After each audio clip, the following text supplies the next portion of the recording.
बिस्मिल्लाहिर्रहमानिर्रहीम। आज की जो प्रेस कॉन्फ्रेंस है ये खुराक की कमी और किसानों के मसाइल के हवाले से है। जो खुराक की कमी है वो जितना इस वक्त आप अंदाज़ा कर सकते हैं उससे कहीं ज़्यादा सिचुएशन जो है वो ग्लिम है या ख़तरनाक है। सिचुएशन काफ़ी क्राइसिस का शिकार है, लिहाजा उस हवाले से हम ये प्रेस कॉन्फ्रेंस कर रहे हैं। और सिचुएशन जो ख़राब है उसकी बुनियादी वजह क्या बनी। कुछ लोग इसे सैलाब से ताबीर करते हैं, लेकिन जितना सैलाब ने इसको डैमेज किया उतना ही ज़्यादा इसे गवर्नमेंट की पॉलिसियों ने डैमेज किया है।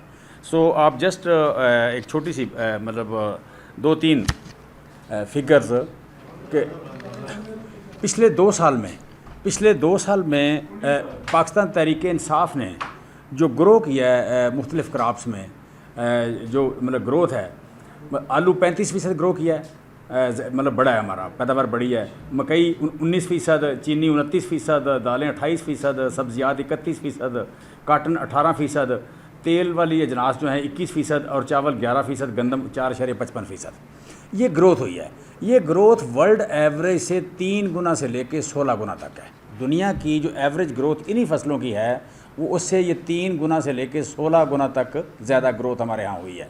लेकिन आज जो अभी लेटेस्ट डाटा आ रहा है, वर्ल्ड बैंक का आ रहा है, IMF का आ रहा है, या हमारी अपनी गवर्नमेंट का आ रहा है, वो ये है कि पाकिस्तान में चावल की पैदावार 20% कम होने जा रही है, पाकिस्तान में मकई 25% कम होने जा रही है, कपास 50% कम होने जा रही है, दालें और दूसरी तेलदार अजनास की 30% और 50% वो कम होने जा रही हैं।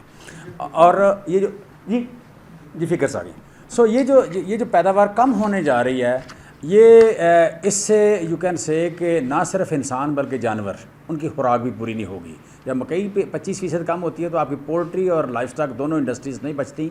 इस वक्त तकरीबन 3,000 रुपये फ़ी बैग का रेट हो गया उसकी फ़ीड का, और पोल्ट्री फ़ीड का तो रेट 5,000 से भी ज़्यादा है। लिहाजा किसी भी तरफ से हमें नहीं मिल रही, यू कैन से कि रिलीफ नहीं मिल रहा। और उसकी बुनियादी वजह जो है, बुनियादी वजह 2 कंपैरिजन है कि आज क्या हो रहा है और हमने क्या किया। हमने जो इतनी ज़्यादा ग्रोथ की और दूसरी तरफ जो आप कह लें जवाल शुरू हो गया है, इसका डिफरेंस क्या है, ये कंपैरिजन करना चाह रहे हैं। हमारे दौर से आज हमारे दौर में इलेक्ट्रिसिटी का बिल था 8.5 रुपये फ़ी यूनिट किसान के लिए, आज 30 रुपये फ़ी यूनिट है किसान के लिए। इसी तरह आप बात करें इसकी यू कैन से डीज़ल की, डीज़ल 146 रुपये मैक्सिमम था, 80 रुपये से लेकर 146 रुपये तक वेरी करता रहा। इस दौर में 146 से लेकर 260 रुपये तक वेरी कर रहा है, 80% कीमत बढ़ गई है। DAP जो है आज 14,900 रुपये की है, जो आप कह लें 7-8 हज़ार की होती थी। इसी तरह पोटाश की खाद जो है 4,000 की होती थी, आज 15,000 रुपये की है। यूरिया 27 रुपये की हो गई है। पेस्टिसाइड और सीड भी महंगे हुए हैं।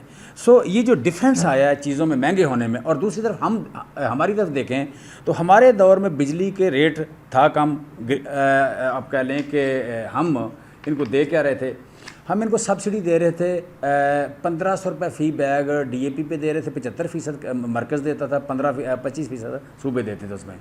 इसी तरह हम आप कह लें कि ऑयल सीड का सीड हमने फ्री दिया, दालों का सीड फ्री दिया और काटन का सीड फ्री दिया। उसकी बुनियादी वजह कि इंपोर्ट को सब्सिट्यूट करना चाह रहे थे हम।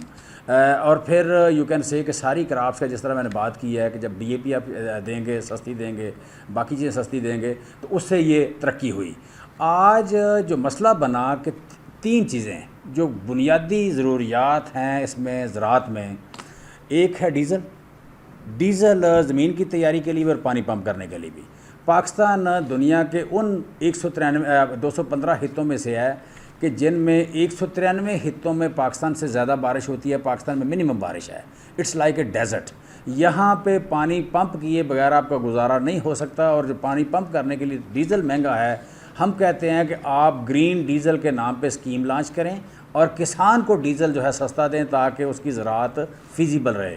दूसरी तरफ ये है कि खाद जो महंगी हुई है वो डेवलप वर्ल्ड के मुकाबले में या उनसे भी ज़्यादा महंगी हुई है। वो सारे के सारे अपने किसान को सब्सिडी दे रहे हैं, इधर सब्सिडी नहीं है, लिहाजा ये उनकी पहुंच से DAP भी और पोटाश भी दोनों बाहर हुई हैं। और तीसरी चीज़ जो है कि बिजली का जो रेट है, ये भी अगेन वाटर पंपिंग की बात है कि पाकिस्तान में तकरीबन 1.5 मिलियन 15 लाख ट्यूबवेल हैं। 1.5 मिलियन जो आप कह लें कि ट्यूबवेल पानी पंप करते हैं, अगर ये रेट रहे 30 रुपये तो वो खुराक पैदा नहीं कर सकते। सो दूसरी तरफ अगर देखें प्राइस पाकिस्तान में सिर्फ 2 फसलों की फ़िक्स है, एक गन्ने की प्राइस फ़िक्स है और गंदम की प्राइस फ़िक्स है। बाकी किसी फसल की प्राइस फिक्स नहीं है। जब कीमत फिक्स नहीं है तो इंटरनेशनल मार्केट में जो कीमतें बढ़ी हुई थी अब या वो स्टैटिक हैं या नीचे चली गई हैं, लेकिन कास्ट ऑफ प्रोडक्शन किसानों की दुगनी हो गई है। जब कास्ट ऑफ प्रोडक्शन दुगनी हो गई है और उनकी कीमत वही है या कीमत कम हो गई है तो किसान सीधा सीधा जो प्रॉफिट में जा रहा था वो लॉस में चला गया। हमारे यहाँ उसने 2021 में 1200 रुपया और 2022 में 1400 रुपया पिछले सालों से ज़्यादा कमाया था।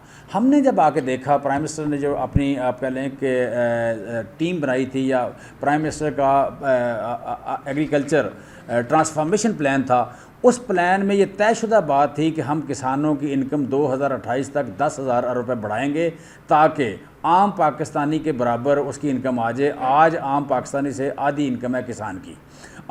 किसान की इनकम तकरीबन आप कह लें कि जो उसकी पॉपुलेशन है उसका जीडीपी में शेयर है 21% और उसकी जो आबादी है वो 38% है। ऑलमोस्ट आधी इनकम है उसकी। सो हमारा ये था कि हम उसे इन लाइन लाएंगे, बाकी एवरेज पाकिस्तानी की इनकम के बराबर लाएंगे। उसके लिए हमने तय किया कि 10,000 अरब रुपया उसकी इनकम बढ़ाएंगे सालाना। उसमें से 2 सालों में हमने 2600 अरब रुपया उसकी इनकम बढ़ाई, लेकिन आगे अब इस साल रिवर्स होने जा रही है। और उसकी रिवर्स 2 चीज़ों से, कीमतें उसकी वही हैं और दूसरी तरफ उसकी आप कह लें कि बढ़ गई है, यू कैन से कि कास्ट ऑफ प्रोडक्शन बढ़ गई है, और तीसरा उसकी प्रोडक्शन जो है, यील्ड जो है वो कम हो गई है। अब इसका जो इम्पैक्ट हम पे आ रहा है, इसका इम्पैक्ट हम पे ये आ रहा है कि हमारे यहाँ जो आप कह लें बिकता था आटा 55 रुपये का, वो अब हो गया 120 रुपये का, 110 रुपये का।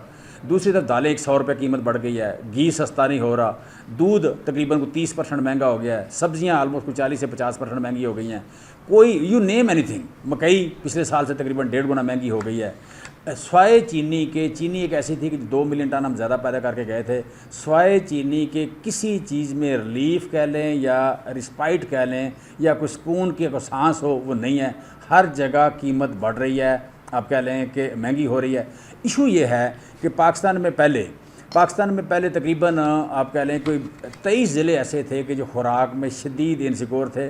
और आबादी का अगर देखें तो आबादी के गुर्बत की लकीर से नीचे जितने भी लोग रह रहे थे, गुर्बत की लकीर से तकरीबन 34% लोग हैं जो $1.9 पर डे से कम इनकम है, वो सारे के सारे फूड इनसिक्योर थे। और जो गुर्बत की लकीर से नीचे थे, आप कह लें एक्सट्रीम गुर्बत, जिनके $0.95 पर डे इनकम है, वो मतलब वो तो आप कह लें कि जैसे कैद या एक स्टारवेशन का शिकार थे। अब जो कीमत बढ़ी है पाकिस्तान में, अगर एक पिछले 5 महीने में देखें तो 5 महीने में कीमत तकरीबन को 32% बढ़ गई है खुराक की।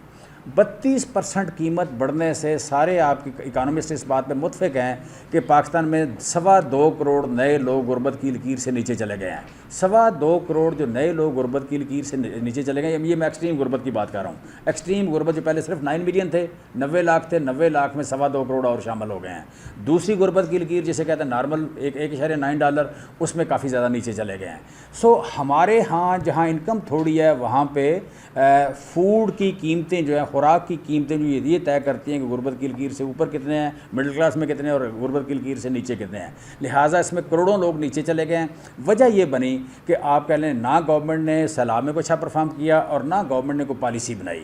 आज किसानों को यहाँ आके बैठे हुए बहुत दिन हो गए, लेकिन आप कह लें वज़रा उनको बता रहे हैं कि हमारे पास डंडे कितने हैं, वज़रा उनको बता रहे हैं कि हमारे पास आंसू गैस कितनी है, वज़रा उनको बता रहे हैं कि हम आपको लपेट कैसे सकते हैं। मैं समझता हूँ 83 लाख किसान है, इनका आप कह लें जीडीपी में शेयर 20-22% है। आप कह लें कि अगर इसमें देखें 40% ज़्यादा उनका एम्प्लॉयमेंट में शेयर है।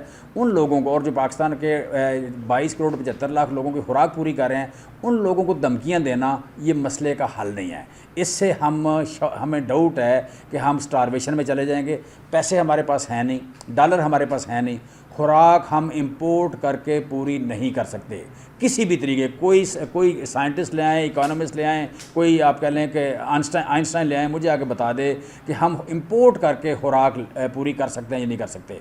दुनिया में जितनी बड़ी कौमें हैं, जब भी आप कह रहे इंटरनेशनल मार्केट में जाती हैं कोई चीज़ लेने, मार्केट का रेट बढ़ जाता है। हम बड़ी कौमों में हैं, 22 करोड़ 75 लाख की बड़ी कौम है। जिस दिन मिस्र जाता है गंदम खरीदने, गंदम पूरी इंटरनेशनल मार्केट महंगी हो जाती है। जिस दिन फिलिपाइन चावल खरीदने जाता है, बांग्लादेश चावल खरीदने जाता है, इंटरनेशनल मार्केट महंगी हो जाती है। हम 22 करोड़ 75 लाख हैं, हम जो चीज़ खरीदने जाते हैं मार्केट डिस्टर्ब हो जाती है। लिहाजा हमारे पास लोकल उगाने के अलावा चारा ही नहीं है। मैं मीडिया के तवज्जुह से कहना चाहता हूँ, वज़ीर-ए-आज़म अपना मुश्किल है कहना, लेकिन शहबाज शरीफ को, इम्पोर्टेड हुकूमत को कहना चाहता हूँ कि कई दिन से यहाँ किसान आके बैठे हुए हैं। ये कोई मांगने आपसे नहीं आए हुए, ये कोई आप कह लें कोई आपके साथ कोई फ़ोटो खिंचाने नहीं आए हुए, या पहले जो किसान आए थे, पहले जो ग्रुप आया था, बहुत बड़ा ग्रुप जो आप कह लें पुराने लोग हैं वो आए थे, उनके साथ भी आपने जो मुज़ाकरात का वादा किया नहीं किए, आज अगर कर रहे हैं उनके मुतालबात को पूरा करें। अगर ये मुतालबात पूरे नहीं करते तो मुझे कोई डाउट नहीं किसी तरह का भी कि हम कैद में चले जाएंगे, हम डिफ़ॉल्ट कर जाएंगे। हमारा इंफ्रास्ट्रक्चर, सड़कों का इंफ्रास्ट्रक्चर है, हमारा पोर्ट का इंफ्रास्ट्रक्चर, वो ये इजाज़त नहीं दे। हमारे पास ट्रक इतने नहीं हैं, हमारे पास कंटेनर इतने नहीं हैं कि हम कराची से खुराक को ला के पूरे मुल्क में दे सकें। अगर हम लोकल नहीं उगाते, पैसे दूर की बात है, हमारी पोर्ट और हमारी सड़कें, हमारी रेलवे, तीनों मिल के जहाज़ों से माल उतार के लोगों को नहीं पहुंचा सकते। लिहाजा इस मसले को एज़ अर्ली एज़ पॉसिबल हल किया जाए। ये पाकिस्तानियों का मसला है, it's not only political, it's you can say कि इंसानी मसला है ये, यू कैन से कि ये एक इंसानी क्राइसिस की तरफ हम बढ़ रहे हैं, खुराक के क्राइसिस की तरफ बढ़ रहे हैं, इससे बाहर निकले। Thank you very much. Shiva साहब, किसान भी कह रहे हैं कि हम वफाकी हुकूमत के साथ हमारे मुज़ाकरात एक दफ़ा हल हो जाए, बनी गला के आगे जाके बैठ जाएंगे। पंजाब में आप लोगों की गवर्नमेंट है, वो कहते हैं सिंध में कि रेट 4000 है और पंजाब में 3000 रेट दे रहे हैं। वज़ीर आला परवेज़ इलाही ने उन लोगों के रास्ते रोके, उन लोगों को काफ़ी जगह तंग किया। तो ये एहतजाज तो वफाकी हुकूमत के बाद आप लोगों के खिलाफ आ रहा है, तो इस पर आपकी क्या तैयारी है? आप बेसिक बात है कि जो भी लॉजिकल बात हो, वो लॉजिकल बात को आपने मानना होता है। इंटरनेशनल मार्केट में गंदम का रेट है $349। $349 के लगभग अगर उनको 3000 या 3000 प्लस माइनस को 32-33 रुपये रेट मिलता है तो ये इंटरनेशनल मार्केट के मुताबिक रेट है। लिहाजा ये रेट ठीक है, ये फेयरनेस है, फेयरनेस पे कोई एहतजाज करे कोई मसला नहीं है। अगर किसी का नुकसान करना है, मतलब आप किसी के साथ नाइंसाफ़ी करें और वो एहतजाज करे, उसे करना चाहिए। सो मैं समझता हूँ कि ये जो सिंध गवर्नमेंट ने 4000 रुपये रेट रखा है, सिंध में गंदम पकती है मार्च में, और सिंध का डिपार्टमेंट जो फूड का, आप पिछले साल का डाटा निकाल के देखें, ये ख़रीदना शुरू करता है मई में। 1.5 महीना गंदम नहीं ख़रीदता। इन्होंने सारे सियासतदानों ने फ्रंटमैन रखे हुए हैं, फ्रंटमैन गंदम पहले ख़रीदते हैं, 1.5 महीना बाद किसान से गंदम महकमा खुराक नहीं ख़रीदता। सिंध में महकमा खुराक किसानों से गंदम नहीं ख़रीदता, पंजाब के रेट पे ले लेते हैं। उसके बाद जब आप कह लें फूड डिपार्टमेंट आता है तो वो फ्रंट मैन वाली गंदम उठा के उसके खाते में डाल देते हैं, पैसे कमा लेते हैं। ये एक ट्रांजैक्शन है, ये एक व्यापार है, ये किसानों का रेट नहीं है। किसानों का रेट मैं गवर्नमेंट से रिक्वेस्ट करूँगा 3200, 3300 जो भी है उनके साथ कंसेंसस में रखें। ये रेट एक जायज़ रेट है। चीज़ बता दें, किसानों ने इमरान खान से मुलाकात की थी।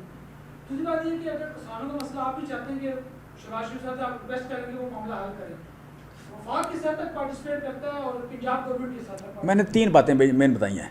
पहली बात है बिजली का बिल जो 8.5 रुपये था वो 30 रुपये हुआ, ये वफाक के साथ रिलेटेड है। सबसे ज़्यादा डैमेज ये करता है। मैंने बताया कि पाकिस्तान में पानी थोड़ा है, पानी यानी बारिश दुनिया के 193 मुल्कों से हमारे पास कम है। जहाँ जहाँ हमारी जितनी बारिश है वहाँ ज़राअत नहीं होती। यहाँ पे पानी पंप करना ज़रूरी है। पानी पंप करना है तो आपको बिजली का बिल कम करना पड़ेगा और दूसरा डीज़ल सस्ता करना पड़ेगा। डीज़ल जो है ये भी कीमत मरकज़ की है, डीज़ल बिजली दोनों मरकज़ की हैं। तीसरी बात हो गई आप कह लें कि खाद में हमारे दौर में 75% मरकज़ देता था सब्सिडी और 25% सूबे उसमें कंट्रीब्यूट करते थे। हम कहते हैं इसी पॉलिसी को कंटिन्यू कर लें। 3 चीज़ें हो गई।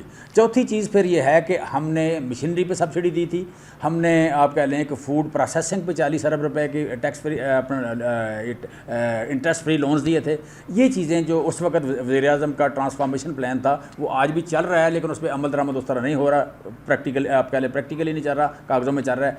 उसे चला लें तो मसले हल होते हैं। हमने जो मैंने बताई हैं फिगरें, दुनिया के 4 फसलों में हम दुनिया में दूसरे नंबर पे आए। तुर्की मकई में नंबर 1 उसने ग्रोथ की, नेक्स्ट सेकंड हम थे। ब्राज़ील ने शुगर में की, हम नंबर 2 हम थे। सो 4 फसलों में नंबर 2 ग्रोथ हमने की दुनिया में। शुगर, ऑयल सीड, मकई और चौथी में है राइस। राइस, मकई, शुगर और ऑयल सीड में हमने 35% ग्रो किया। इसमें तुर्की ने नंबर 1 ग्रो किया था। इसमें मकई में ब्राज़ील ने नंबर 1 किया, हमने नंबर 2 किया। आलू में भी हमने नंबर 1 ग्रो किया, आलू में भी नंबर 35% हमने ग्रो किया। सो इतनी बड़ी जो आपके लिए सक्सेस स्टोरी है, इतनी बड़ी, ये डाटा जो है ये FAO का है, ये डाटा जो है पाकिस्तान के ब्यूरो ऑफ स्टैटिस्टिक्स का है, ये USDA का है यानी United states department of agriculture. चारों को डाटा को देख लें कि दुनिया से हमने 3 गुना से लेके 16 गुना तक मुख्तलिफ क्रॉप्स में ज़्यादा ग्रो किया। ये वर्ल्ड एवरेज है। ठीक है। 4 फसलों में हमने सेकंड हाईएस्ट ग्रोथ की है। तो ये इतना बड़ी सक्सेस स्टोरी जो है, जैसे कहते हैं दुनिया में अकल सीखने के 2 ही तरीके हैं। एक ये है कि जो काम बेवकूफ़ करें वो मैं ना करूँ, दूसरा ये है कि जो काम अक्लमंद करें वो मैं करना शुरू कर दूँ। अगर इतनी बड़ी सक्सेस स्टोरी मिली है, उसकी कंटिन्यूशन से ही हम कैद से बच सकते थे, लेकिन हम जा रहे हैं कैद की तरफ। 25, 20 और 50, यानी 25% आपकी मकई कम हो रही है, 20% आपकी गंदम का राइस कम हो रही है, 50% आपकी कॉटन कम हो रही है, तिलों की फसल सारी उजड़ गई, दालें बहुत सारी कम हो रही हैं, तकरीबन 70% दालें और तिल जो हैं कम हो रहे हैं। ये खरीफ क्रॉप के साथ ये हुआ है आपके पास।